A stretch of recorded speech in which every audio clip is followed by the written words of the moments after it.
اللهم صل على سيدنا محمد وعلى آل سيدنا محمد.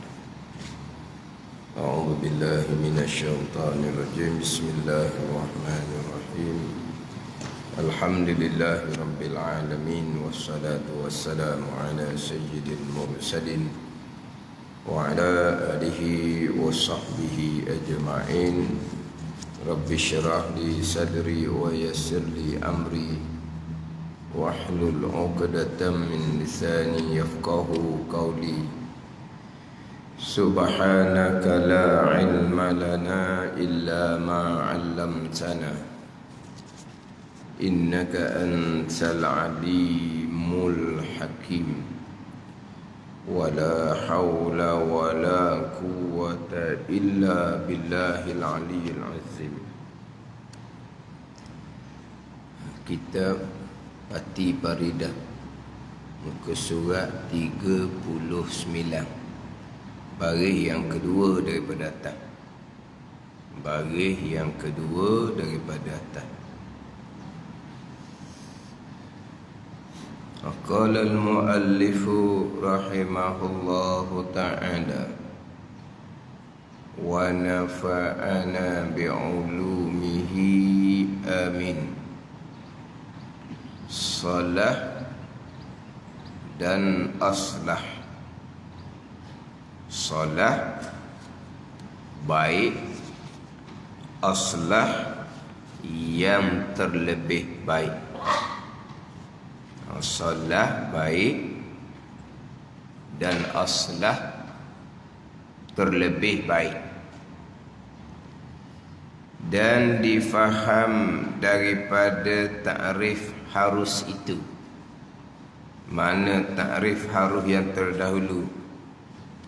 Harus Allah Ta'ala perbuat sesuatu daripada mungkinat, dan harus Allah Ta'ala meninggalkan perbuat sesuatu mungkinat.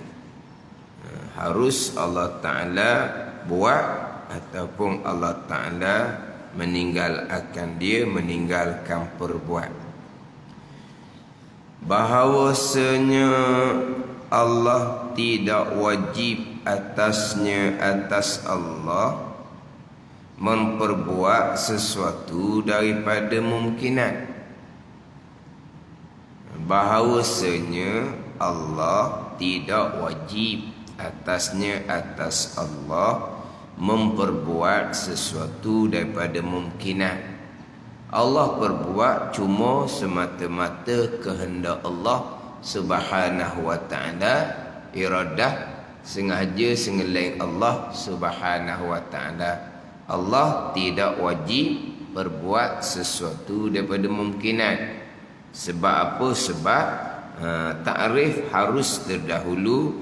Harus Allah memperbuat apa-apa mungkin, dan harus Allah tidak memperbuat apa-apa mungkin. Apabila harus Allah perbuat dan juga harus Allah meninggalkan perbuat, maknanya tidak wajib Allah perbuat sesuatu daripada mungkinat. Jadi Allah tidak berwajib buat sesuatu daripada mungkinat ni, hanya harus Allah perbuat. Panjang ni, panjang. Mungkinat ni panjang di bawah tu. Salah, aslah, mungkinat. Melantikkan Rasul, mungkinat. Memperlihatkan zat Allah di hari akhirah, mungkinat. Nanti di surat 40 pula, di bawah tu pula, perbuatan manusia ni, perbuatan kita ni, usaha kita ni, mungkinat. Ni usaha kita ni, mungkinat juga ni. Pandai ni. Jadi panjang bicara hak berkaitan dengan harus Allah perbuat apa-apa mungkinat, dan harus Allah tidak perbuat. Tak wajib atas Allah perbuat. Allah perbuat cuma semata-mata kehendak Allah. Qada Allah pada azal. Allah mengqadakan begian, Allah buat begian. Sebab kalau Allah mengqadakan begian, Allah tidak buat, jadi jatuh, jadi lupa pula Allahnya. Jadi Allah buat apa-apa perkara ni mungkin nak berlaku lah ni. Yang berlaku di alam dunia, yang berlaku di alam akhirah mungkin nak berlaku. Sebab mungkinat ni perkara yang harus ada, perkara yang harus tiada, kecuali yang wajib dan yang mustahil je lah. Yang wajib Allah dan sifat Allah. Yang mustahil contoh anak Allah, isteri Allah. Jadi selain daripada yang wajib, selain daripada yang mustahil, mungkin nak lah. Jadi semua ni mungkin nak berlaku lah ni. Mana termasuk mungkinat? Perbuatan kita ni pun mungkinat juga. Bukan perbuatan kita ni yang wajib ataupun yang mustahil. Perkara yang harus berlaku. Mungkinat berlaku lah ni. Ada ni. Termasuk mungkinatnya melantik Rasul. Melantik Rasul tu mungkinatlah tu perkara harus. Allah melantik Rasul harus. Allah tidak melantik Rasul harus pada akal. Allah melantik itu semata-mata kehendak Allah Subhanahu wa taala, bukan wajib atas Allah Subhanahu wa taala. Jadi melantik Rasul ni harus. Allah melantik Rasul boleh. Allah tidak melantik Rasul boleh, akal boleh terima, harus pada akal. Tapi Allah kehendak pada azal Allah akan melantik Rasul. Maka Allah melantik Rasul ni hanya semata-mata qada Allah pada azal. Tidak ada wajib atas Allah Subhanahu wa taala. Bukan kata Allah wajib melantik Rasul supaya manusia dapat menerima hidayah daripada Allah, maka Allah wajib lantik Rasul. Tidak, itu Mu'tazilah gitu. Harus Allah melantik. Jadi Allah melantik itu adalah semata-mata kehendak Allah Subhanahu wa taala, semata-mata qada Allah Subhanahu wa taala. Kalau Allah wajib ni, mana sifat istighna Allah Subhanahu wa taala? Nanti selepas habis bicara sifat Allah, habis bicara sifat Rasul, siap habis semua, akan didatangkan pula pengertian la ilaha illallah Muhammadur Rasulullah. Habis bicara sifat Allah, habis bicara sifat Rasul, akan pergi kepada pengertian dua kalimah syahadat. Asyhadu an la ilaha illallah wa asyhadu anna Muhammadar Rasulullah. Jadi kita duk ngaji sifat Allah ni terkandung di bawah la ilaha illallah. Kita mengaji sifat Rasul, sifat wajib, sifat mustahil, sifat harus bagi Rasulnya, terkandung di bawah Muhammadur Rasulullah. Jadi kita duk ngaji sifat 20 ni terkandung di bawah la ilaha illallah. Ilah sembahan yang sebenar. Sembahan yang sebenar ni bersifat dengan istighna dan bersifat dengan iftikar. Ini istilah biasa didengar kalau tengah ngaji kaedah sifat 20. Allah yang bersifat dengan istighna, Allah terkaya, Allah lepas daripada segala-galanya. Allah bersifat dengan iftikar, segala-gala berkehendak kepada Allah. Jadi termasuk sifat-sifat wajib, sifat mustahil, sifat harus yang terkandung di bawah istighna adalah sifat harus. Sifat harus terkandung bawah istighna, terkaya Allah, lepas Allah daripada segala-galanya. Dengan barulah maknanya bila Allah harus mengada dan meniada, barulah Allah bersifat dengan sifat istighna. Kalau Allah wajib kena buat. Allah wajib kena balas kebaikan kepada orang taat. Allah wajib kena balas kejahatan kepada orang maksiat. Allah wajib latih Rasul. Allah wajib buat perkara baik. Istighna apa gitu? Terkaya apa gitu Allah? Lepas apa Allah gitu kalau tertekan seumpama tu? Mustahil. Allah wajib mengada meniada. Allah harus. Allah mengada akan boleh terima, Allah tidak mengada akan boleh terima. Jadi harus senilah terkandung di bawah istighna. Terkandung di bawah istighna sifat harus. Dengan bahawa Allah terkaya lepas daripada segala-gala perkara. Allah terkaya, Allah lepas daripada segala-gala perkara. Sifat harus ni. Harus Allah mengada dan harus Allah meniada. Mengada apa-apa mungkin dan meniada apa-apa mungkin. Masuk di bawah sifat harus. Tapi mungkin ni dipanjang satu mungkin ni. Akhir sekali dia akan masuk kepada perbuatan hamba, perbuatan manusia ni. Itu perkara mungkinat juga tu. Pergi kepada ahli sunnah, qadariyah, jabariyah di muka surat 41. Habis bicara perbuatan manusia, pecah kepada mazhab ahli sunnah wal jamaah, mazhab qadariyah, mazhab jabariyah, barulah dimulai dengan sifat yang wajib bagi Rasul di muka surat 41. Baru masuk sifat yang wajib bagi Rasul. Jadi sekarang ni bicara mungkinat ni bicara terpanjanglah jadinya. Sekarang ni kita bicara solah dan aslah, itu pun mungkinat juga. Solah dan aslah, melantik Rasul, itu mungkinat juga. Perbuatan manusia ni pun mungkinat juga. Harus Allah mengada, harus Allah tidak mengada. Itu kira kepada asal lah. Tapi sampai masa Allah mengada, sampai masa Allah tidak mengada, semata-mata kehendak Allah Subhanahu wa taala, semata-mata qada Allah Subhanahu wa taala. Allah mengqadakan macam mana pada azal. Allah mengqadakan pada azalnya orang mukmin akan dimasukkan ke dalam syurga. Jadi sampai masa orang mukmin, Allah pun masuk ke dalam syurga. Wajib ke Allah memasukkan manusia? Tidak. Itu adalah kehendak Allah. Itulah qada Allah pada azal. Kita nak tahu mana qada Allah pada azal, orang yang beriman beramal soleh ni masuk syurga. Quran beritahu, kalam Allah. Jadi apa yang Quran beritahu, orang mukmin, orang yang beramal soleh masuknya syurga, qada Allah pada azal. Dah Quran beritahu, takkan nak bohong pula. Quran tu kalam Allah. Qada azali, qada Allah. Ada ni? Qada azali, kehendak azali, kehendak Allah. Al-Quran kalamullah. Takkan nak bercanggah pula antara kehendak azali dengan kalam Allah.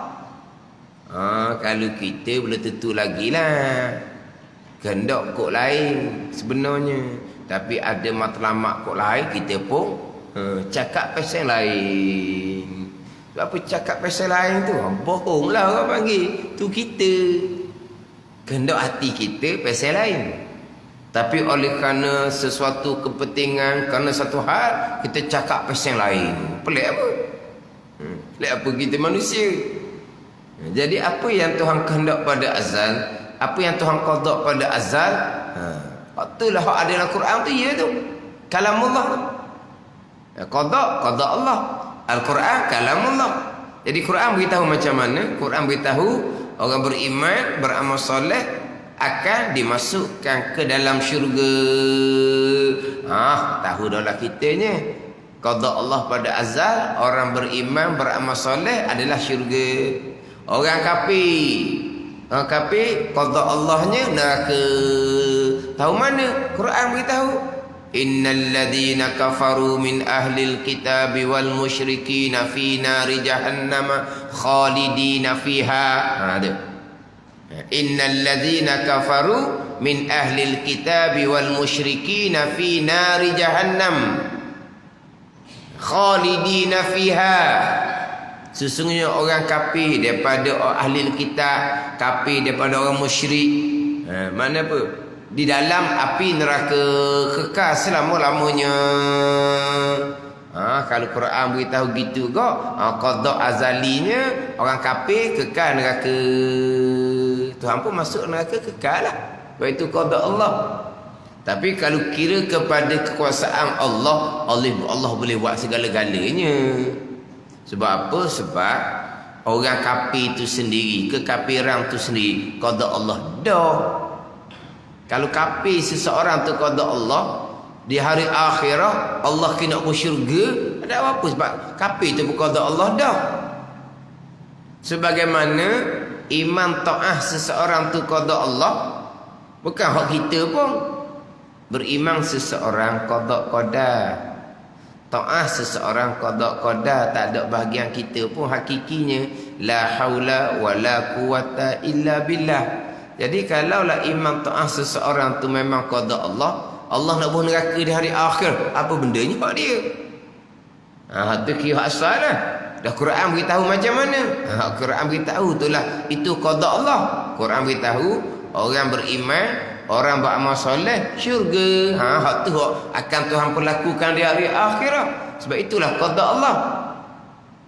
Jadi Allah wajib ke memasukkan orang beriman, beramal soleh ke syurga? Tak wajib, itu kehendak Allah. Allah nak masuk ke syurga, kehendak Allah. Allah masuklah. Lepas tu orang kafir masuk neraka tu wajib ke? Tak wajib, itu kehendak Allah. Allah qadakan orang kafir akan masuk neraka kekal. Kehendak Allah gitu. Allah bubuh neraka kekal lah. Itu kehendak dia. Gitu je. Jadi Allah pelaku-pelaku ni atas qada Allah, atas kehendak Allah, bukan ada wajib atas Allah. Itulah harus Allah perbuat dan harus Allah tidak perbuat apa-apa mungkin. Apa-apa mungkin ni, apa dia mungkin ni? Selain daripada yang wajib zat Allah dan sifat Allah, dan yang mustahil anak Allah, isteri Allah contohnya. Selain daripada itu, selain daripada Allah dan selain daripada perkara mustahil, apa dia? Sekarang ni lah, ni di kita ni. Ini mungkin dah ke lah ni. Berlaku gerak diam kita ni. Harus atas Allah menggerakkan kita dan mendiamkan kita. Harus bagi Allah. Allah nak menggerakkan sepanjang masa, harus. Allah nak mendiamkan sepanjang masa, harus. Allah nak mendiamkan sepanjang masa, harus. Tu hak terlantar tu. Tak boleh nak gerak, tak boleh nak apa, dah senyap dah tu. Semuanya orang buat belaka tu. Harus. Tapi apa yang akan berlaku di kita ni? Gerak diam ke? Gerak diam akan berlaku di kita ni? Qada Allah. Allah mengqadakkan kita gerak pada satu masa, Allah menggerakkan. Allah mengqadakkan kita diam pada satu masa yang lain, Allah mendiamkan. Jadi yang berlaku di kita bukan harus jadi. Tapi apa yang akan berlaku? Sebagaimana apa yang diqadakkan oleh Allah Subhanahu wa taala. Jadi qada Allah azali, kita maklumlah, gaib. Tidak ada yang mengetahui, malaikat pun tak tahu qada Allah azal. Tapi yang kita boleh sebut tadi ni, kita tahu qada Allah azal. Mana? Orang beriman, beramal soleh dimasukkan ke dalam syurga. Orang kafir dimasukkan ke dalam neraka dan kekal. Apa kita tahu? Dah Quran beritahu. Kita tahulah. Tak ada ni. Jadi sekarang ni, apa yang Tuhan qada pada kita, kita tak tahu. Tapi lepas Tuhan perlakukan, kita tahu kan. Kemarin kita tak tahu lagi ni apa qada Allah pada hari ni waktu duha. Tahulah kitanya qada Allah pada azal waktu duha, kita berada di masjid Bukit Payung. Bila Allah perlakukan saja, kita pun tahulah qada azalinya seumpama ni. Jadi Allah perlaku pada kita sekarang ni mengikut qada Allah. Tapi mengikut kuasa Allah, Allah boleh melakukan apa-apa pun. Allah nak melakukan kita duduk di rumah, Allah nak melakukan kita ni pergi ke mana-mana lain tempat pada waktu ni, harus bagi Allah. Allah kuasa. Masa waktu duha ni, Allah nak melakukan kita duduk di rumah, dia nyapu. Alah, mari kelas kan, kuliah duha kan, rumah tak ada nak nyapu. Habislah rumahnya berabuk. Mari keluar duha sehari berabuk rumah. Mari keluar duha sehari berabuk rumah. Hak berabuk rumah tu orang malas tu, tak ada keluar duha pun dah berabuk rumah kalau jenis malas. Hak jenis malas. Malas biasa mana? Pagi-pagi pergi kedai kopi. Tak ada orang Terengganu tau. Tak ada orang Terengganu. Pagi-pagi pergi kedai kopi. Ada orang Terengganu? Pagi-pagi kedai kopi. Ada kedai kopi tu hak balik sejik je.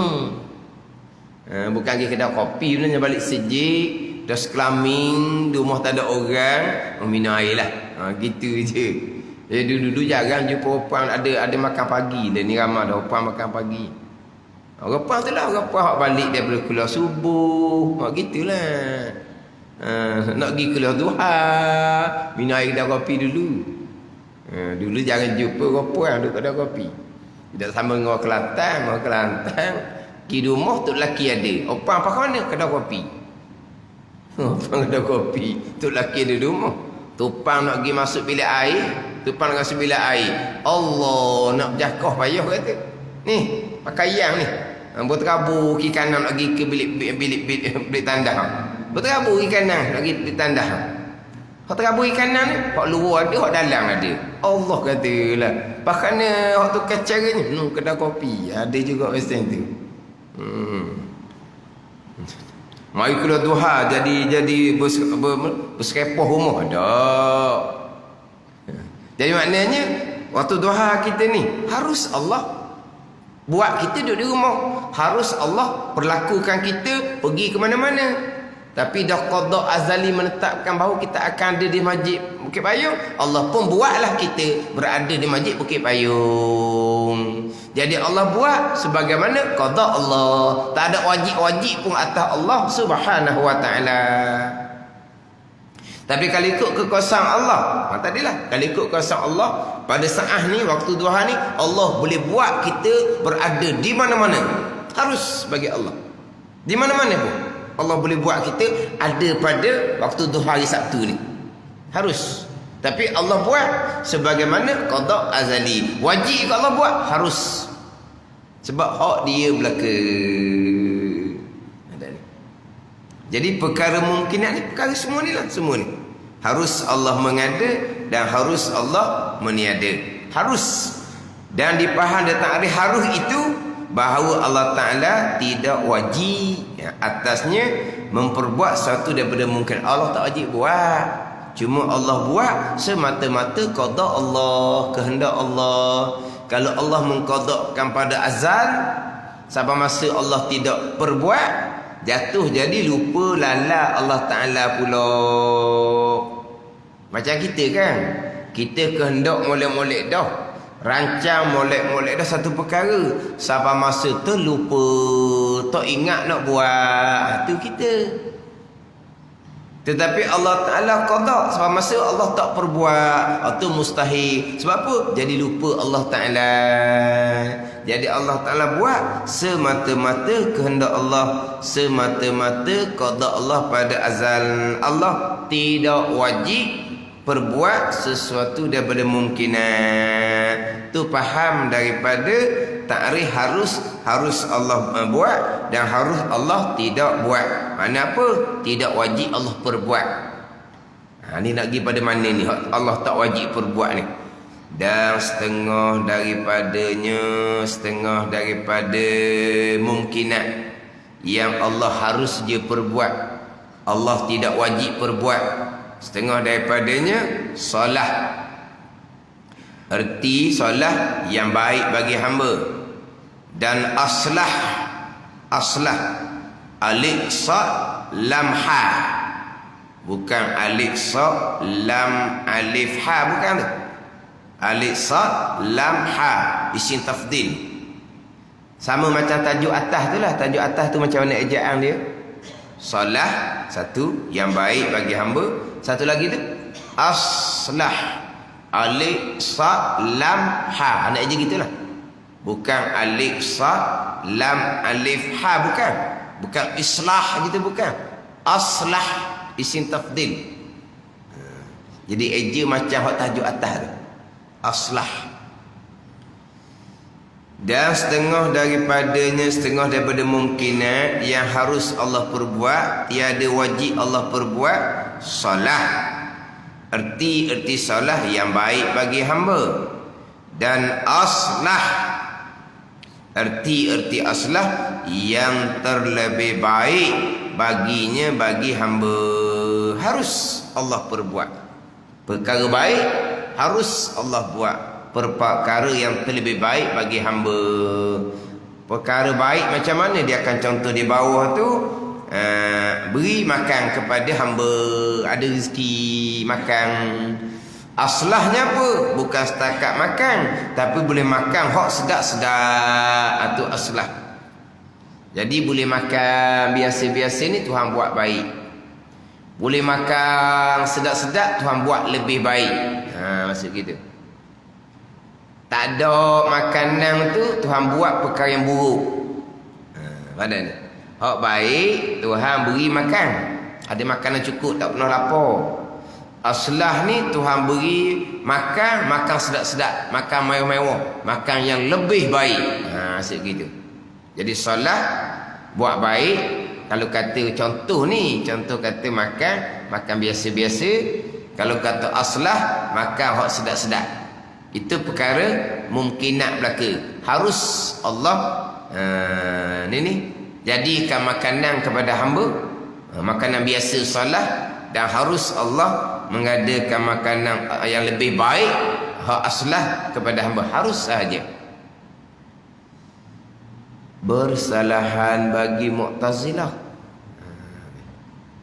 Dia panjang ni bicara nanti ni.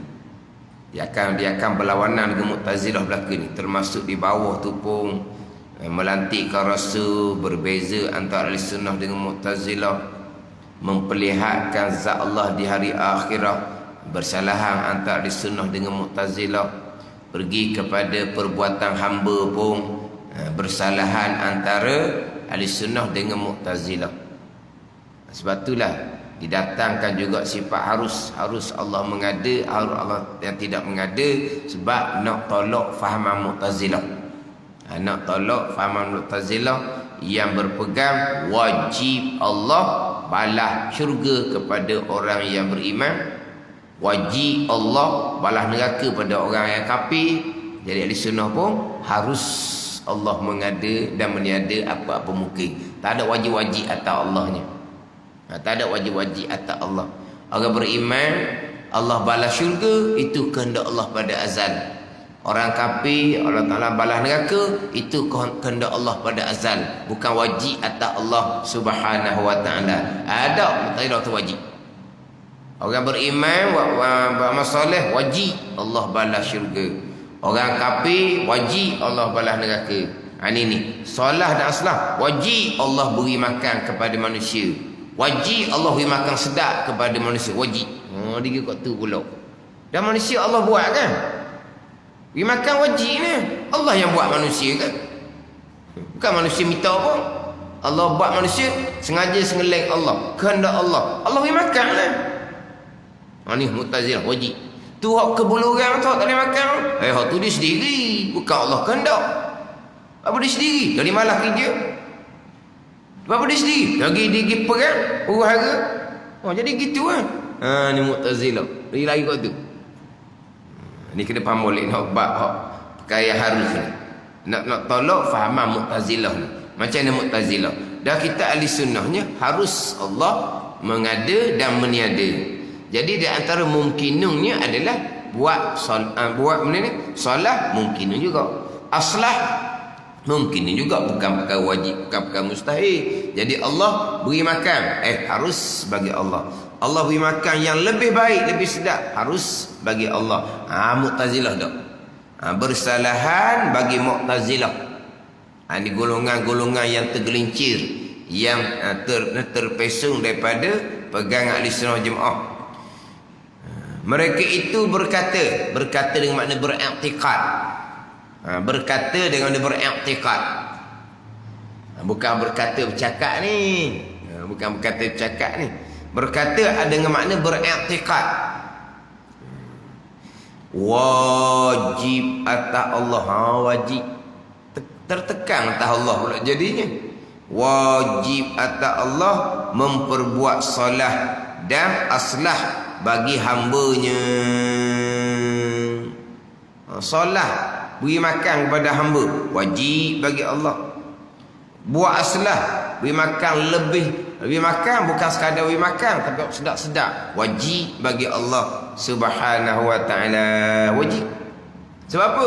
Allah wajib buat perkara baik kepada hamba. Ini bukan hanya cerita makan minum ni. Solah dan aslah termasuk orang lain lah.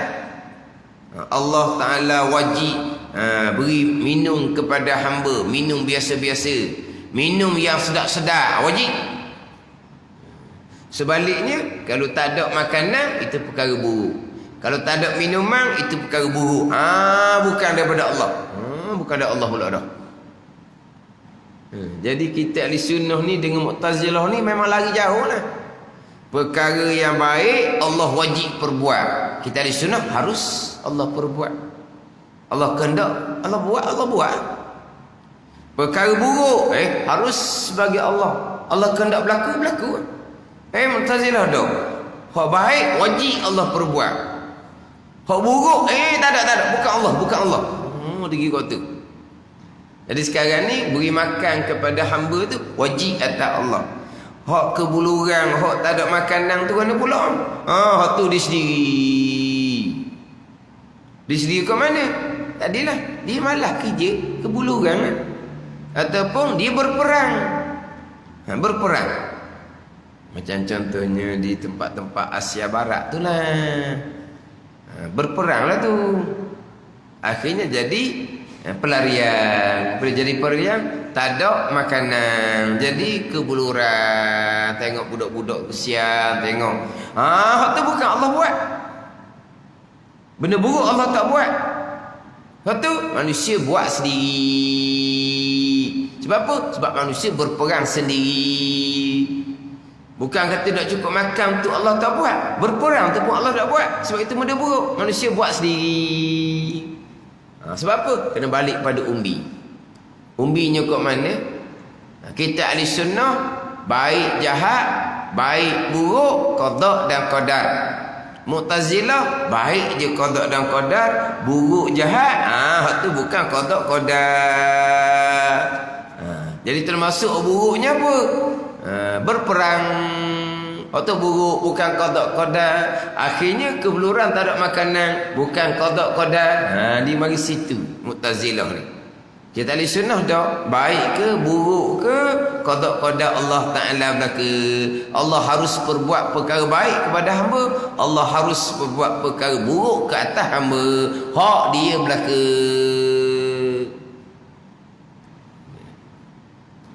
Atas dunia sementara ujian. Hak balasan kebaikan sebenar-benarnya ada di hari akhirah, balasan kebaikan yang kekal selama-lamanya. Atas dunia Allah qadakan kebaikan, kesenangan sepanjang masa, sementara, sejak sangat. Kebaikan, kesenangan atas dunia sementara ni pun setara mana sangat kesenangan, kesedapan atas dunia ni? Setara mana? Senang, sedap. Sekejap kena pergi Jambang, sekejap kena pergi Jambang, sedap gitu. Ada ketikanya letih, ada ketikanya penat, sedap gitu. Ni kira masa muda ni masa muda. Dan tua sikit, lengah situ, lengah sini, sakit orang sini, sakit orang sini, sedap tu. Memanglah nampak macam hogoh je. Orang kaya kan, orang kaya raya negara, umur 50-60 tu nampak segak lagi. Kena segak. Orang pun sakit, kepala pun pening, mata pun dak macam dulu lagi dah, telinga pun dak macam dulu lagi dah, ingatan tak macam dulu lagi dah, rambut hitam jadi putih dah. Ke sama lagi? Nak sama umur 30-an, nak sama, syurga lah, sama lah. Umur 33, sama. Tak ada berok, tak ada kecing, tak ada letih, tak ada apa. Itu hak sebenarnya. Ke mana? Orang naik umur 50, 60 rasa mana? Sedap lagi? Rasa macam umur 30, umur 30. Hati tu mungkin lah, hati muda tu mungkin. Tapi sebenar-benarnya sedap atas dunia. Tu kira hak tak ada penyakit mana tu. Kalau tak nak nyakit, okey macam segar. Tak sama dah. Nak tidur pun tak macam biasa dah. Kan masa budak-budak kan tidur sedar kan. Lepas tu nak dapat pula atas dunia ni senang sikit ke? Macam mana nak dapat? Duk mikir nak dapat satu tu perkara. Bukan lahir kaya raya. Lahir kaya raya, anak raja lahir kaya raya. Lama mana hidup? Sekejap masuk dalam tanah belakangnya. Masuk dalam tanah belakang. Tak ada buah atas bumi. Tak ada.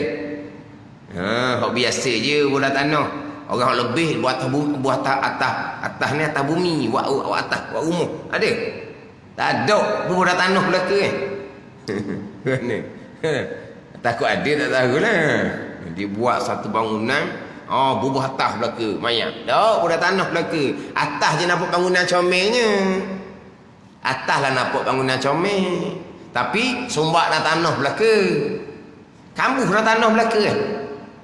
Kambuh dah tanah belaka kan. Jadi hak Tuhan nak uwi hak kebaikan selama-lamanya di hari akhirat. Atas dunia itu hak berlaku bagai-bagai ujian. Berlaku di Palestin orang Islam yang beriman. Berlaku di Syria orang Islam yang beriman. Kena ujian di orang Rohingya di Myanmar orang Islam yang beriman. Tuan pelaku tu apa? Ujian atas dunia. Kalau dia beriman, dia mati syahid syurga. Gitu je lah. Mati tetap mati. Kita hak duduk aman-aman dia pun mati juga. Mati macam-macam mati. Mati aksiden Pulau Rama, sehari-hari 12 orang. 12 orang pun maring. Dan sakabar tak? Dia kata, dia ni, ni, orang panggil apa? Pukul rati tak panggil tak? 12 orang sehari-hari hak mati kemalangan. Hak mati. Hak mati kemalangan, hak mati dadah kan mana? Hak mati belaka. Jadi mana-mana tempat pun mati belaka. Tapi tuan uji di Palestin tu macam mana ujian? Mereka kadang-kadang mereka kehidupan mereka sentiasa ingat mati. Sebab apa? Sebab mereka menyatakan bahawa bila-bila masa roket jatuh atas rumah mereka. Jadi mereka sentiasa ingat mati.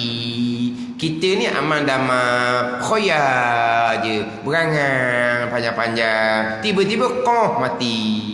Koh tak panggil tak? Bukan koh.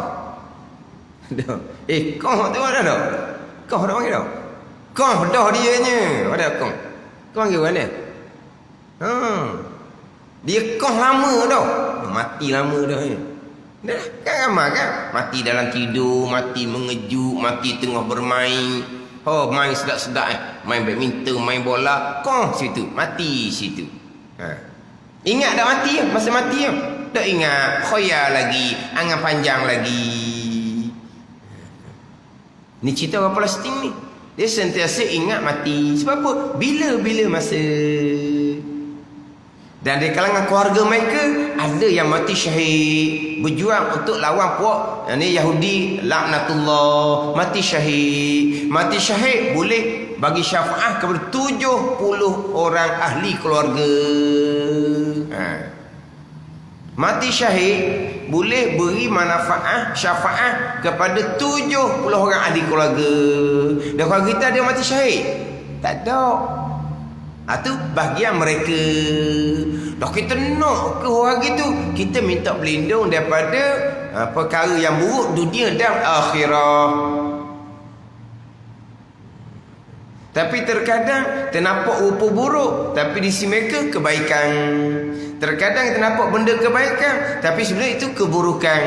Kebaikan macam mana rupa kebaikan? Rupa nikmat, aman damai, makan cukup, kerja senang, hidup senang. Hak ni kebaikan. Benar-benar kitanya keburukan. Lala, ilmu agama pun dikesampingkan. Ilmu dunia semata-mata. Berjayalah dunianya. Ilmu akhiratnya mana? Tak ada. Lepas tu, itu kebaikan sebenar-benarnya. Kebaikan pada zahir. Dan sebenar-benarnya atas bahagian masing-masing. Begitu je lah. Sebab itulah kita reda akan sekian perkara. Sebab terkadang hak kita nampak tu baik, itu buruk. Terkadang nampak itu buruk, itu baik di sisi Allah. Lepas tu kita tak tahu macam mana ni, kita reda apa yang Tuhan qadakkan, ada hikmah. Tapi kita berpegang baik buruk daripada Allah Subhanahu wa ta'ala.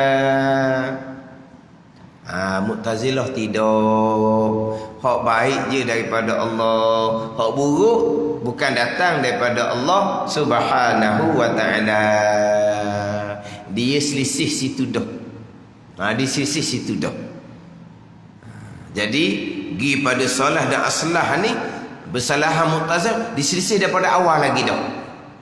Awal kitanya ahli sunnah baik buruk qada qadar. Hak mu'tazilahnya baik je qada qadar, buruknya tidak. Jadi hak baiknya apa? Solah aslah. Hak tu qada qadar mu'tazilah. Hak buruknya apa? Makanan tak ada. Bukan datang daripada Allah. Ni mu'tazilah. Kemudian hak baik pula wajib Tuhan buat. Gitu pula. Wajib Tuhan buat. Dah lah kalau pakai akal kan.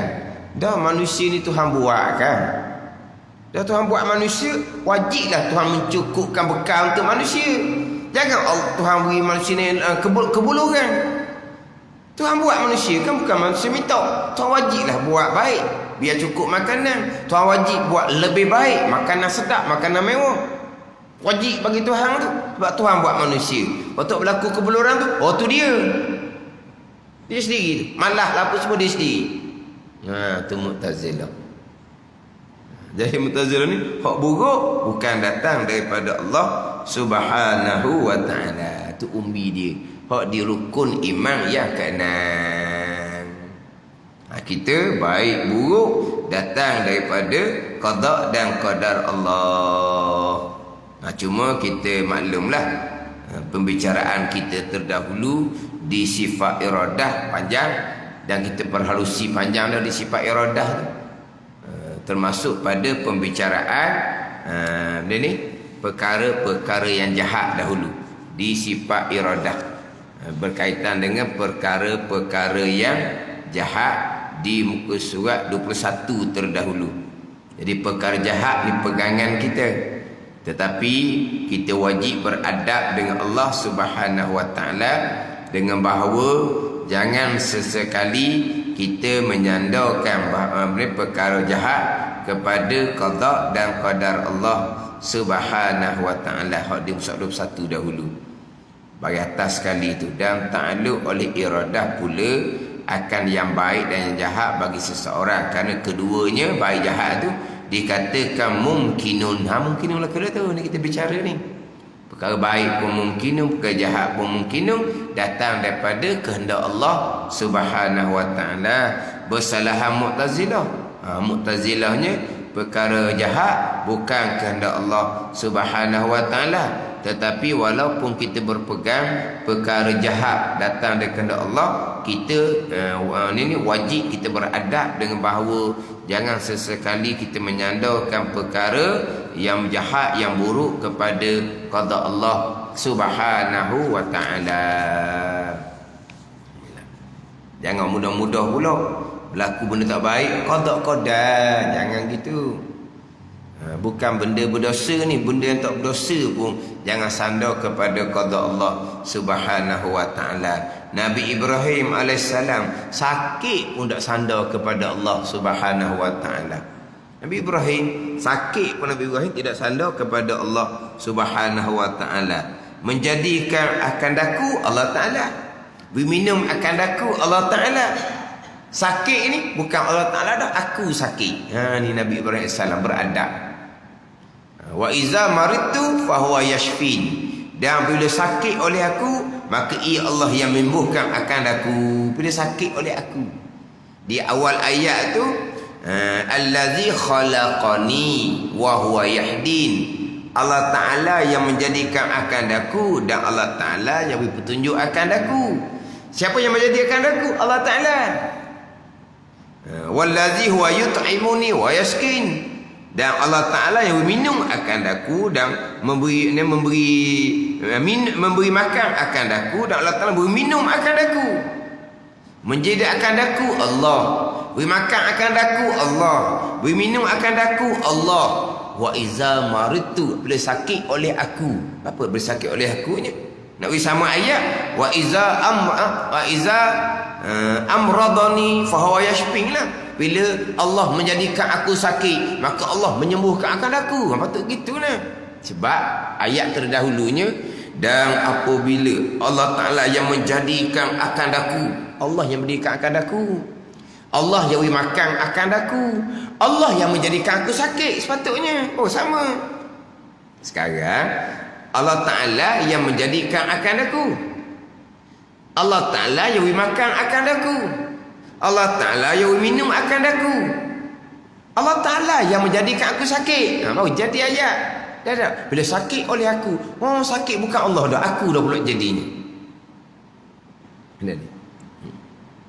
Sekarang ayat tu cerita Allah yang menjadikan akan aku. Allah yang hidayah akan aku. Allah yang makan akan aku. Allah yang minum akan aku. Allah lah yang menjadikan sakit akan aku. Baru sama. Dah tak? Tak ada. Sakit dah. Wa iza maridtu, bila telah sakit oleh aku. Aku sakit. Padahal Allah yang menjadikan aku sakit sebenarnya. Dah tak? Tak sandar kepada Allah. Aku sakit. Padahal sakit Nabi Ibrahim bagaimana? Allah yang buatnya. Wallazi yumitu, ayat selepas daripada itu pula, wallazi yumituni wa huwa yuhyin. Allah Ta'ala yang mematikan akan aku. Mematikan akan Allah, mematikan. Dan Allah Ta'ala yang menghidupkan akan aku kembali. Jadi semua Allah Ta'ala berkata.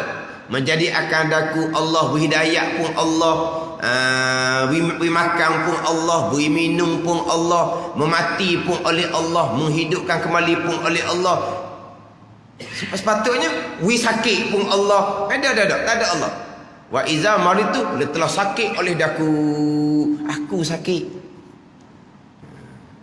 Mana apa ni? Menjadikan Allah, beri makan Allah, beri minum Allah, menyembuhkan Allah, mematikan Allah, menghidupkan kembali Allah. Sakit pun Allah lah juga. Sakit Allah lah juga. Dah. Wa iza maritu, dan bila telah sakit oleh aku sakit. Kenapa ni? Tak sandar pun sakit kepada Allah. Ini panggil adab. Dia gitu. Kita hak buruk-buruk jangan sandar kepada Allah, sandar hak baik-baik sahaja. Tapi pegang tetap dah lah. Segala-gala datang daripada qada dan qadar Allah Subhanahu wa taala. Baik, jahat, baik, buruk, kesemuanya datang daripada qada dan qadar Allah. Boleh makan qada, boleh makan sedap qada, kebuluran qada. Mu'tazilah dak. Boleh makan sedap wajib bagi Allah. Boleh makan lebih sedap, lebih baik wajib bagi Allah. Tak boleh makan langsung ke bulu, kamu sendiri. Senang Mu'tazilah ni. Dahlah ke bulu ni benda tak baik. Siapa ke benda ni?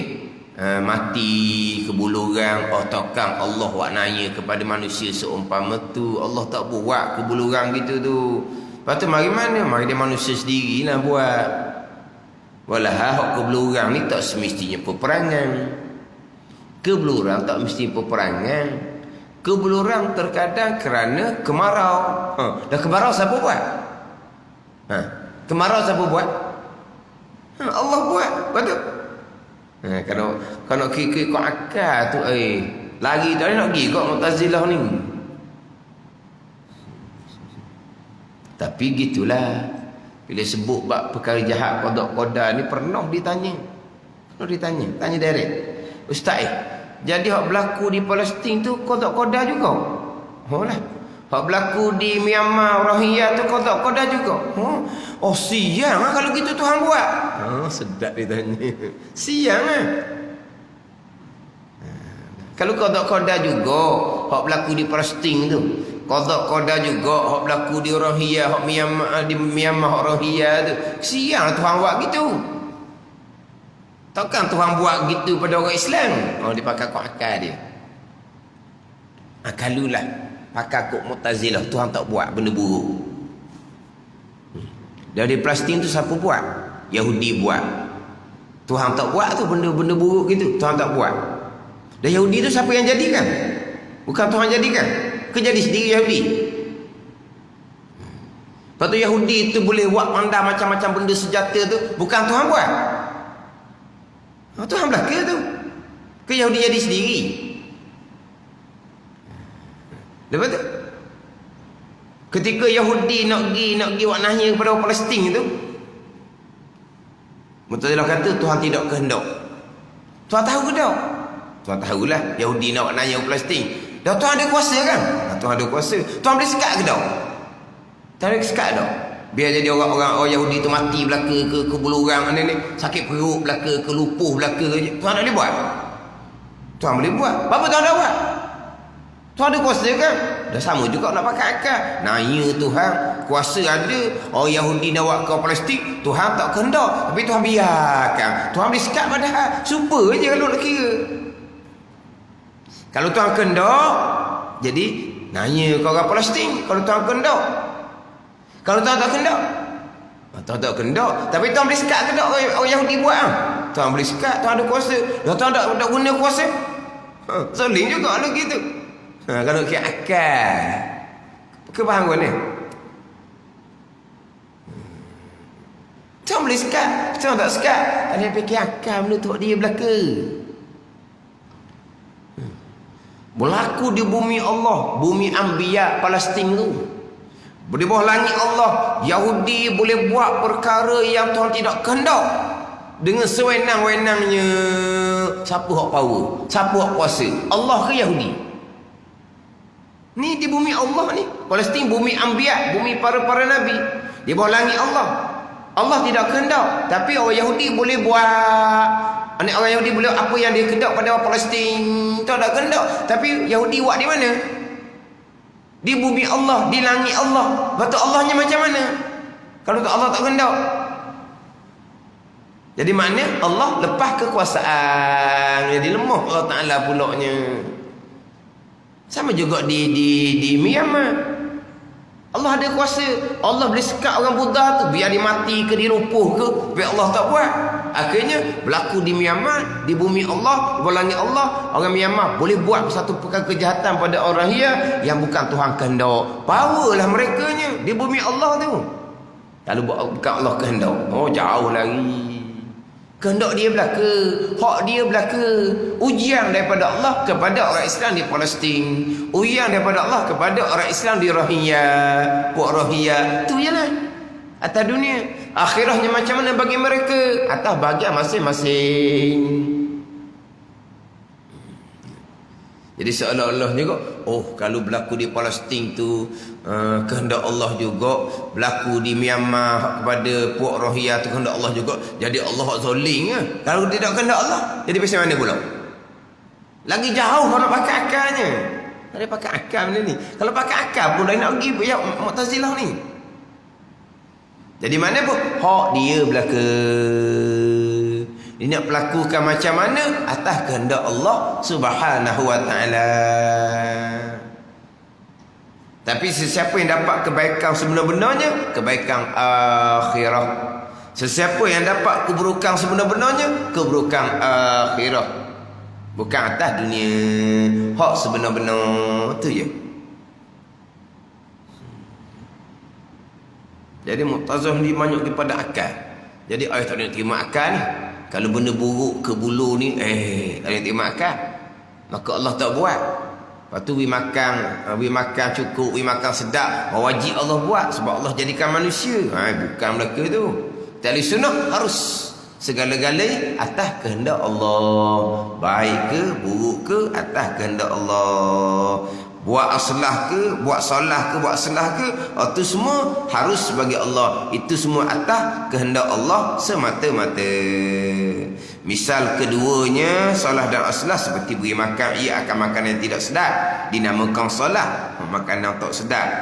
Dan beri ia, ya Allah akan makan yang sedap, dia makan aslah. Dan kata tengok lama, kedua perkara itu satu sahaja.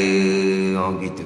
Salah makan sedap, aslah makan yang tidak sedap. Makan solah beri makan cukup itu tak sedap dia kata. Makan sekadar boleh makan tu lah. Hak aslahnya adalah makan yang sedap-sedap. Tak dapat makan langsung, tu bukan Tuhan buat. Pula dah hak puak Mu'tazilah. Melantik rasul-rasul dan memperlihatkan Allah akan zatnya. Latih rasul. Mu'tazilah kata wajib Allah latih rasul. Ahli sunnah kata harus Allah latih rasul untuk permudahkan kita terima hidayah. Ada rasul ke tak ada rasul ke, kalau Tuhan nak beri hidayah, Tuhan beri hidayah. Ada rasul depan mata lek-lek. Tengok mukjizat depan mata lek-lek. Orang kafir Mekah ramai mana yang kupu kepada rasul tak terima pun. Kita ni, hak rasul tak ada di kita ni. Kita hanya sampai kepada kita agama rasul bawa saja. Kita boleh terima molek-molek ada. Ada ni. Makna latih rasul tak boleh rasul tu atas kehendak Allah. Latih rasul molek-molek dah dengan mukjizat lah, dengan apa cukup lengkap dah. Tapi orang kafir Mekah tak turut juga. Berapa ratus orang je turut Nabi SAW. Hak ramanya bukan tak ikut Nabi. Noh, lagi perang pula Nabi di Madinah pulaknya. Dah lah nak bunuh Nabi. Nabi hijrah. Lagi cari pula Nabinya. Lagi perang pula Nabinya di Madinah. Ada ni. Kalau dah di perang Badar, nak cari pula perang Uhud pula. Ada ni. Tambah juga. Tu hak Nabi ada dah. Hak Nabi duduk di kalangan mereka dah. Hak mereka kenal Nabi, kenal sungguh-sungguh. Tiba-tiba orang Madinah hak tak kenal Nabi, terima Nabi molek-molek ada. Kita orang kemudian 1400 tahun ni, tiba Nabi molek-molek ada. Nabi tak ada di kalangan kita. Cuma sampai agama kepada kita, cerita mukjizat lah, cerita apa semualah, kita boleh percaya molek-molek ada. Itu semua atas kehendak Allah Subhanahu wa ta'ala. Jadi Allah lantik rasul itu untuk mudah kita terima agama, tapi segala-galanya datang daripada Allah Subhanahu wa ta'ala. Wallahu a'lam.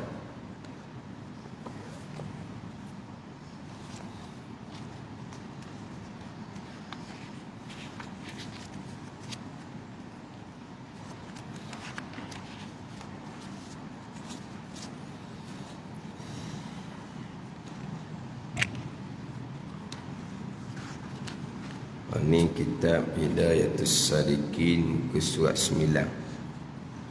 Surat 9 hak Jawi. Hak Jawi hak nipis.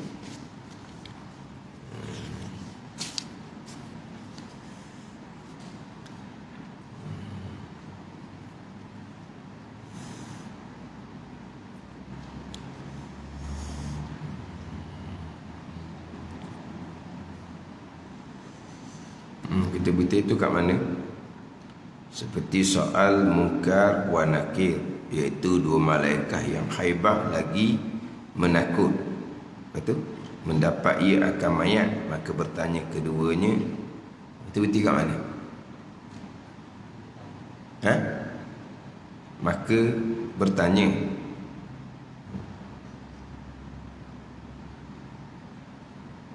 Maka bertanya situ. Tak apalah. Tengah tu. Tengah ayat tak apa. Qala al-muallifu rahimahullahu ta'ala wa nafa'ana bi'ulumihi amin. Maka bertanya keduanya, kedua munkar wa nakir. Munkar wa nakir lah. Sebab hak Jawi kita tu munkar wa nakir. Munkar dan nakir lah. Wa tu makna dan. Munkar wa nakir. Karumi kan tulis munkar wa nakir kan. Munkar wa nakir. Wa tu dan. Maka bertanya keduanya, kedua munkar wa nakir, munkar dan nakir daripada tauhid dan agama dan risalah, dengan katanya, kata keduanya, kedua munkar wa nakir ni, mar rabbuka wa ma dinuka wa ma nabiyyuka. Artinya siapa Tuhanmu dan apa agamamu dan siapa nabimu. Ini di antara pertanyaan lah. Di antara pertanyaan. Ada laginya, wa ma qiblatuka wa ma ikhwanuka. Ada lagi tu. Di antara pertanyaan dia, mar rabbuk wa ma dinuk wa man nabiyyuk. Artinya siapa Tuhanmu dan apa agamamu dan siapa nabimu. Soalan mudah sangat. Panggil apa? Mesej dok jawab gitu. Mesej dok panggil dok. Mesej, nak jawab ni, jawab hak diberi taufik oleh Allah lah ni. Hak boleh jawab ni orang yang mengenal Allah sebagai Rabb.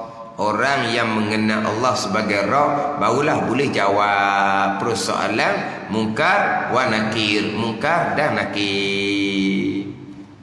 Yang mana ini di antara perkhabaran yang dikhabarkan oleh Nabi sallallahu alaihi wasallam yang wajib kita imani, yang wajib kita beriman.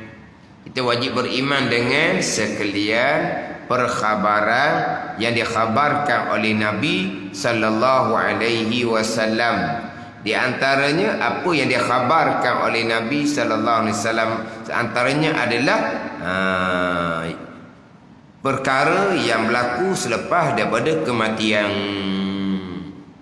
Mana di antaranya soal mungkar dan nakir. Soal mungkar dan nakir. Yang mana orang yang mati akan disoal oleh mungkar dan nakir. Melainkan perhimpunan golongan mereka yang terlepas daripada persoalan mungkar dan nakir. Ada beberapa golongan yang tak kena persoalan mungkar dan nakir. Yang tak kena persoalan mungkar dan nakir. Di antaranya adalah para anbiya, para siddiqin.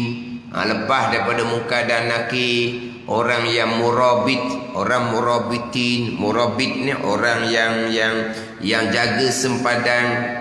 Orang yang jaga sempadan. Orang murabit, orang jaga sempadan negeri tu. Apabila ada murabit ni, orang jaga sempadan negeri ni, maka rakyatnya tidur boleh lena. Sebab apa? Sebab di sempadan tu ada tukang jaga. Hak pegawai ni hak tu lah, hak bahagian jaga-jaga sempadan tu lah. Polis ke askar ke tak tahulah jaga bahagian sepadang tu. Itu murabitin di antara orang yang lepas dari soalan mungkar dan nakir. Orang yang melazimi baca tabarakalladzi tiap-tiap malam. Orang yang melazimi baca sajadah tiap-tiap malam. Itu di antara mereka-mereka yang lepas daripada persoalan barzah. Di antara golongan mereka yang lepas dari soalan barzah. Walaupun pandangan yang muktamad, pandangan rajihnya, dua golongan sahaja yang lepas dari persoalan barzah, iaitu para anbiya dan para syuhada. Para anbiya dan para syuhada. Orang mati syahid dalam peperangan, syahid ma'rakah. Syahid dalam peperangan untuk menegakkan agama Allah Subhanahu wa ta'ala. Orang mati syahid akhirah sajalah. Mati syahid ni dunia dan akhirah. Mati syahid dunia dan akhirah. Orang yang lepas daripada persoalan barzah. Adapun golongan-golongan tadi tu, siddiqin ke, murabitin ke, orang yang sentiasa melazimi baca tabarakah tiap-tiap malam, orang yang sentiasa melazimi baca sejadah tiap-tiap malam, orang yang mati syahid akhirah, mati syahid akhirah, orang yang mati beranak, orang mati terkejut, orang mati penyakit taun. Itu semua tu akan kena persoalan barzah, tetapi kena persoalan yang ringan. Pergi setengah pandangan dah lepas belaka tu. Lepas belaka disebut tadi tu. Pergi setengah pandangan dah lah, pandangan yang rajih, pandangan yang muktamadnya, yang lepas dari persoalan barzah betul benar dua golongan saja, anbiya dan syuhada. Para nabi dan para syuhada, orang-orang yang mati syahid, yang lepas daripada persoalan barzah, hak lepas sungguh-sungguh. Adapun di antaranya laginya orang yang mati dalam sakit, dia baca qul Allah 100 kali. 100 ke 1000 kali 1000 kali tau. 1000 kali. dalam sakit mati dia sakit bawa mati tu dia baca qul huwallahu 1000 kali. Ada setengah mengatakan lepas juga daripada soalan mungkar dan nakir. Lepas dia soalan mungkar nakir ni lepas daripada seksaan barzahnya. Pada ni orang yang lepas daripada soalan mungkar dan nakir, lepaslah daripada persoalan barzah. Orang sebab bukan nakir lepas soalan barzah. Tapi setengah pandangan tak. Hak disebutlah hak selain daripada anbiya dan syuhada kena persoalan munkar dan nakir, tetapi persoalan yang ringan.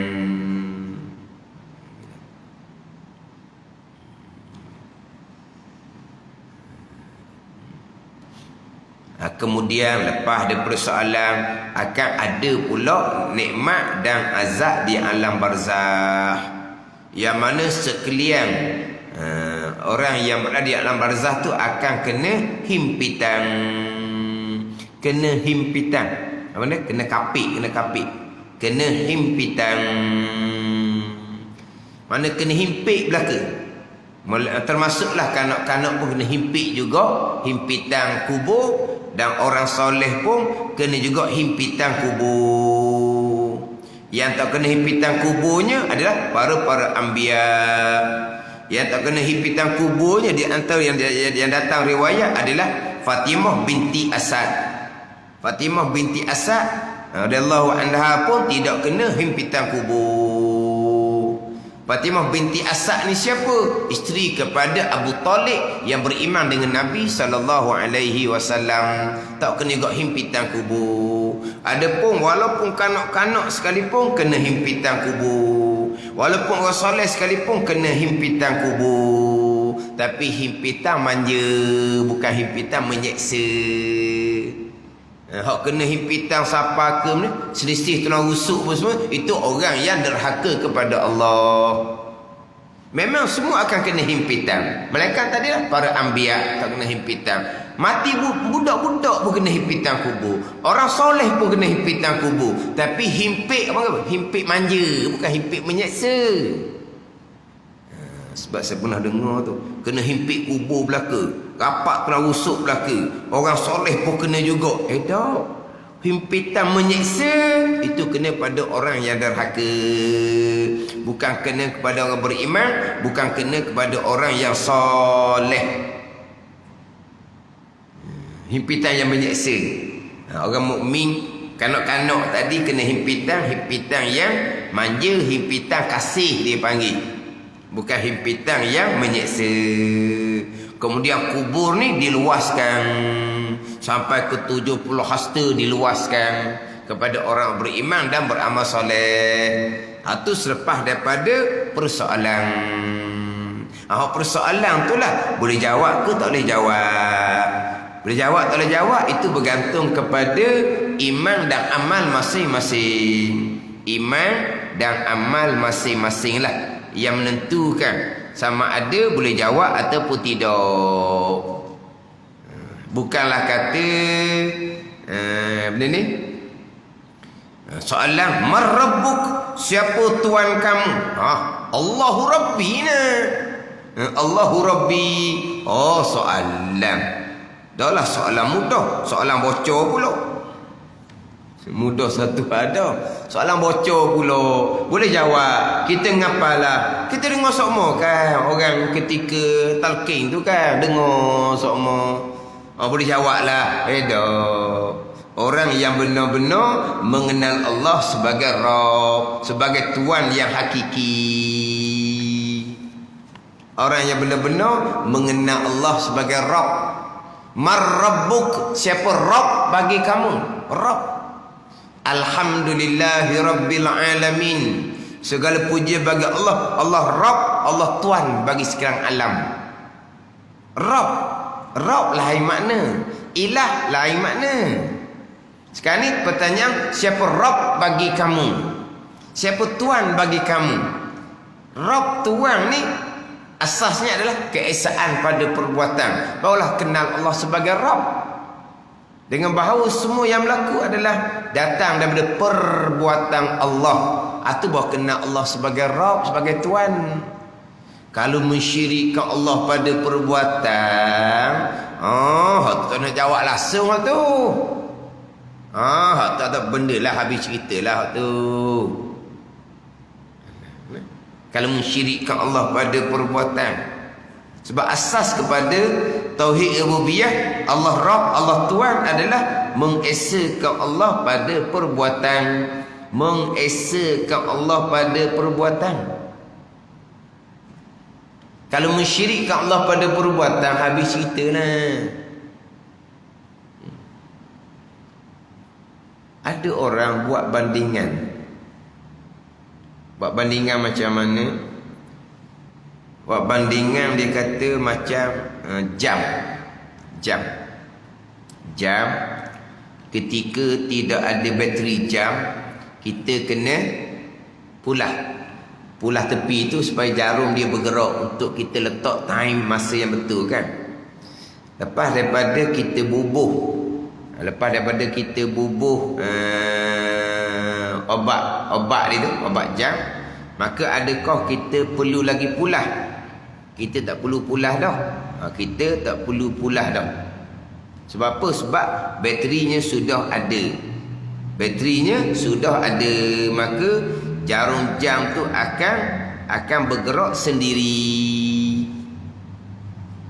Zahirnya gitulah ikhtiar usaha kita kan. Ketika jam mati, bateri mampu, kita kata kong pun. Kita pun buang bateri, tapi kita nak betulkan jarum jam tu, kita kena pulah lah. Tapi bila kita bubuh je bateri, maka jarum jam tu akan bergerak sendiri, tak payahlah kita pulah lagi. Sama juga Allah Ta'ala. Allah letak dah tenaga di kita kan. Tenagalah yang menggerakkan tubuh badan kita sendiri, bukan Allah dah. Gitulah orang panggil. Jadi macam jam tu lah. Itu mensyirikkan Allah pada perbuatan. Sekutu perbuatan Allah dengan perbuatan makhluk. Tu tak ada benda tu. Ada ni. Itulah Mu'tazilah Qadariyah. Mensyirikkan Allah pada perbuatan. Jadi mensyirikkan macam mana? Bekerjasama separuh-separuh. Mana Allah Ta'alanya? Perbuatan Allah letak kudrah, tenaga, keupayaan di tubuh hamba. Lepas tu tenaga, keupayaan di tubuh hamba tu makhluk juga. Makhluk keupayaan ni lah yang menggerakkan tubuh badan hamba.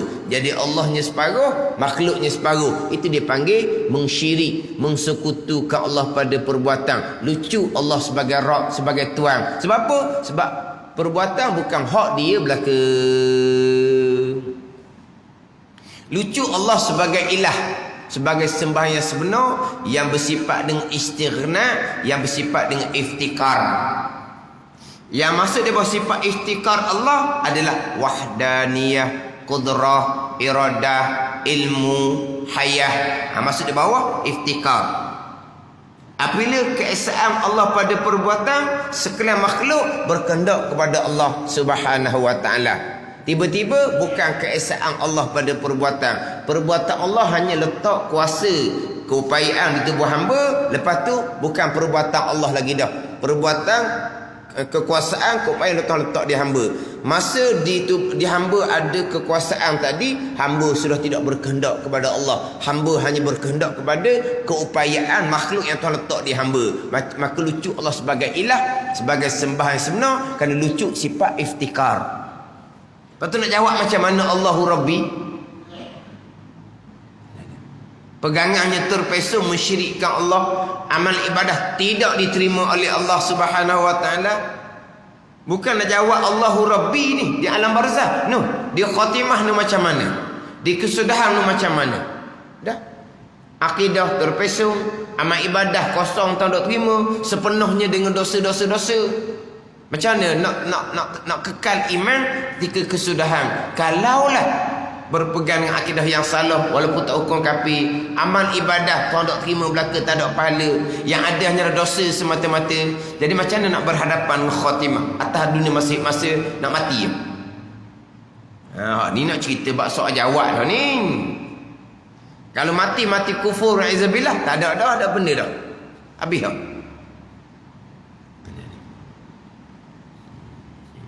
Waktu kata kena molek tu, Allah kata ni macam-macam.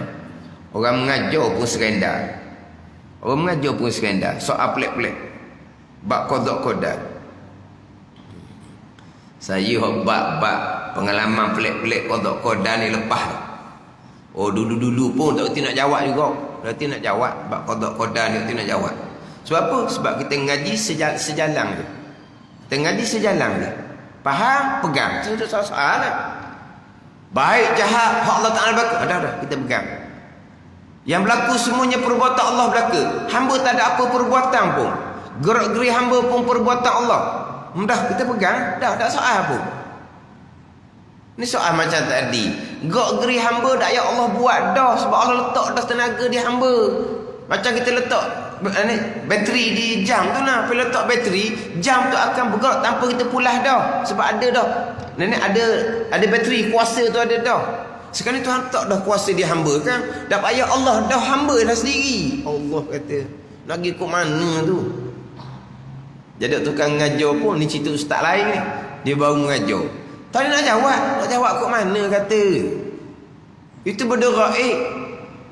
Kena cerita awak ni mensyirikkan Allah ni. Khilaf ulama kafir atau bodoh sebesar ni. Begitu je. Tanya lalu dahi. Tak reti ni di masjid semua orang tua dah. Ayah haji. Akidah terpesong salah. Bukan setanya dahi kita tapi mana cerita. Kita nak kait usul apa benda gitu. Usul korek bab qada ni kalau hak teguh hak bekeng, bulat matalah kena marah. Bulat mata. Apa? Faham pegang sudah lah. Hak jahat Tuhan qadakan juga. Tak apa Tuhan qada hak jahat. Boleh kena jekah. Kena jekah. Sebab apa? Tak payah dah kau soal tu. Faham pegang. Kenapa Allah pergi qada kat perkara jahat? Mungkin naik jumpa Tuhan tanya diri. Tanya. Tak boleh jawab ke? Kita nak jawab kok mana kita hamba. Kita tanya Tuhan diri. Nak tanya sangat. Kalau tak boleh jawab tu, memang tak boleh jawab. Ada hak dia. Orang tak nak jawab. Cuma setakat ada hikmah lah Tuhan jadikan. Hikmah apa? Tuhan qadakan benda jahat. Ni memang. Benda jahat. Hikmahnya apa? Orang kafir Tuhan jadikan kafir tu daripada lahir sampai ke mati. Lepas tu masuk neraka kekal selama-lama dalam keseksaan. Hikmahnya apa? Orang nak tanya pula. Dah, tak ada peluang dah kafir tu. Kekal keseksaan selama-lamanya. Apa hikmah? Apa kebaikan di sebaliknya? Nak tanya. Tanya Allah lah. Dia kalau usul-usul perkara ni kok sesat aja jawapan dia. Kalau orang baru mengajar perkara ni tempat-tempat baru pula. Yalah tempat-tempat baru tu bukan tempat baru ada kuliah sebenarnya. Bukan tempat baru ada kuliah. Tempat kuliah hak lama dah. Tempat kuliah hak lama dah. Tapi bab pegangan pun tak lepas. Bab pegangan pun tak lulu. Ya kan? Itu tadi buat contoh saja tu. Buh bateri jam, maka jarum tu bergerak tanpa perlu kita pulas. Jadi Tuhan letak dah tenaga dia hamba, tenaga yang menggerakkan hamba tak payah Allah dah. Macam mana pula hak bergeraknya jarum jam tu? Siapa yang buat? Allah yang buat ke bateri yang buat? Masa kita pulas dengan jari kita tu kan. Jarum tu kan kita pulas dengan jari kita, jarum tu pun bergerak. Kemudian lepas kita bawa bateri jam, jarum tu bergerak sendiri. Kita dah pulas dah. Masa kita pulas tu, bergerak jarum jam tu. Siapa yang gerakkan jarum jam? Kita sendiri dah lah. Kita sendiri bukan. Lepas tu, lepas bawa bateri tu, jarum jam pun bergerak sendiri. Jarum jam bergerak sendiri mana apa? Bergerak sendiri tanpa Allah yang gerakkan. Habis pula situ lagi.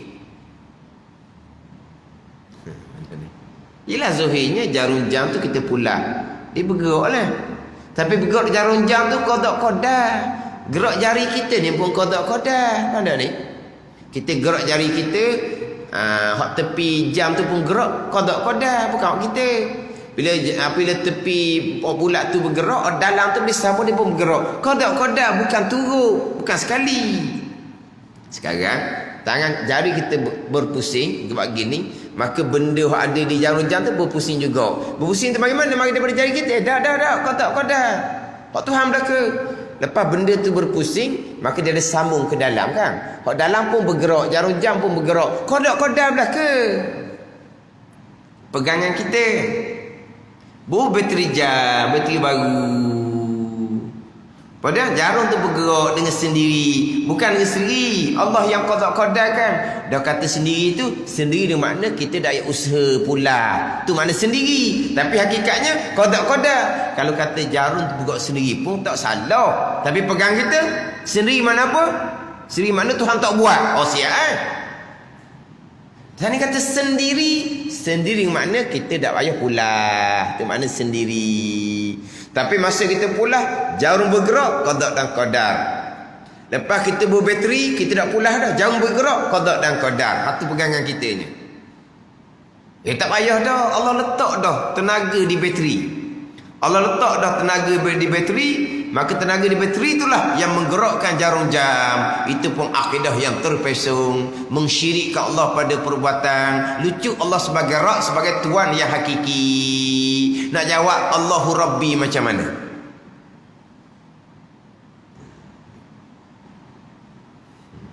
Jadi pelik-pelik jadinya. Orang Islam duduk masjid berjemaah 5 waktu, pergi pada bab pegangan lucu. Mensyirikkan Allah pada perbuatan. Tak ada dah lah, tak ada tauhid dah. Ini. Tanya berkaitan dengan maka bertanya kedua daripada tauhid dan agama dan risalah. Risalah ni kerasulan lah. Risalah ni kerasulan. Tanya daripada tauhid. Ada. Di sebelah atas tu kan. Maka bertanya keduanya, kedua Munkar dan Nakir daripada tauhid. Tauhid mana ni? Tauhid pada zat, tauhid pada sifat, tauhid pada perbuatan. Tauhid pada perbuatan. Orang yang ada tauhid pada perbuatan lah, boleh tanya mar rabbuk, boleh jawab Allahu Rabbi ataupun Rabbi Allah. Boleh jawab. Orang yang ada tauhid pada perbuatan. Jadi soalannya soalan tauhid. Tapi pertanyaannya mar rabbuk. Siapa Tuhan kamu? Tuhan yang hakiki itu siapa? Allah Ta'ala Tuhan yang hakiki. Tuhan yang hakiki macam mana? Perbuatan dia belaka. Bahawa Tuhan yang hakiki. Barulah kita berpegang dengan Alhamdulillahi Rabbil Alamin. Suratul Fatihah. Dia panggil suratul asas. Menjadi asas agama. Tak ada tauhid suratul Fatihah. Tak ada lah. Ada. Baca Fatihah comel hukum tajwid, hukum fiqh sekalipun, tapi tidak berakidah dengan akidah suratul Fatihah, ada. Sembahyang Tuhan tak akan terima. Fatihah tu akan laknat balik orang yang berpegang tanpa berakidah dengan suratul Fatihah. Jadi soalan tauhidnya apa? Marabbuk. Soalan agamanya apa? Wa madinuk. Soalan risalah kerasulannya apa? Wa man nabiyyuk. Tu. Tapi soalan tauhidnya apa? Marabbuk. Itu soalan tauhid. Dia panggil soalan tauhid marabbuk tu. Sebab pertanyaan barzah ni, pertanyaan barzah bertanya hak berkaitan dengan tauhid, bertanya berkaitan dengan akidah. Tanya berkaitan dengan tauhid, tanya berkaitan dengan akidah, berkaitan dengan pegangan. Hak persoalan barzah ni. Jadi dimulai persoalan tauhid akidahnya apa? Mar rabbuk. Siapa Tuhan kamu? Sebab persoalan barzah ni kata setengah, dia akan tanya persoalan i'tiqad sekaliannya. Dia akan tanya persoalan i'tiqad sekaliannya. Ada setengah mengatakan malaikat akan tanya persoalan setengah daripada persoalan i'tiqad. Persoalan barzah ni kata setengah Ditanya akan persoalan tauhid sekaliannya, setengah mengatakan ditanya adalah berkaitan dengan sebahagian daripada i'tikad. Sebab apa? Sebab barzah kira i'tikad ke iman. Ada. Jadi persoalan bab i'tikad, persoalan berkaitan dengan iman, tapi persoalan pertamanya persoalan tauhid, man rabbuk, siapa tuan kamu. Apa tauhid di situ? Tauhid pada zat, tauhid pada sifat, dan tauhid pada perbuatan. Orang Islam ni memanglah mentauhidkan Allah pada zat. Tak ada Tuhan 2, 3, tak ada orang Islam ni. Tetapi tauhid pada perbuatan, Tuhan buat bahagian dia, makhluk buat bahagian dia. Tuhan kerja-kerja dia, makhluk kerja dia sendiri. Tuhan beri keupayaan dah kan, Tuhan beri tenaga dah kan. Maka alah, buat sendiri je lah, tak payah Allah dah. Oh, ada benda tu. Tapi pada zahirnya macam mana? Pada zahir ni memanglah makhluk buat sendiri. Orang kita nampak klik-klik depan mata ni, semua makhluk buat sendiri. Zahirnya gitulah. Gerak diam kita buat sendiri. Gerak diam kita ni bila kita ada tenaga. Tenaga ni mari daripada kita makan minum. Bukan gitu? Bila kita tak makan tak minum, tenaga kurang, nak buat kerja pula tidak gerak dah. Tengok bulan Ramadan, bila tak makan, nak buat kerja berat-berat tak boleh dah. Sebab apa? Sebab letih dah, sebab tak makan. Kalau kerja hari biasa boleh sebab makan, maka bertenaga, boleh buat kerja. Bulan puasa tak makan, kemudian tak boleh nak buat kerja berat-berat lah. Zahirnya kita bertenaga kerana mari daripada makanan. Bila kita bertenaga, kita boleh buat kerja. Kalau kita tak makan, tidak akan ada tenaga. Bila tidak ada tenaga, tak boleh buat kerja. Zahirnya mari mana tenaga? Makanan. Berpegang makanan yang menjadikan tenaga kita. Siap. Bila kita bertenaga, kita dah buat kerja. Bila kerja, kita bertenaga. Adakah tenaga tu buat kerja? Dah. Allah Ta'ala. Tenaga buat kerja sendiri. Habis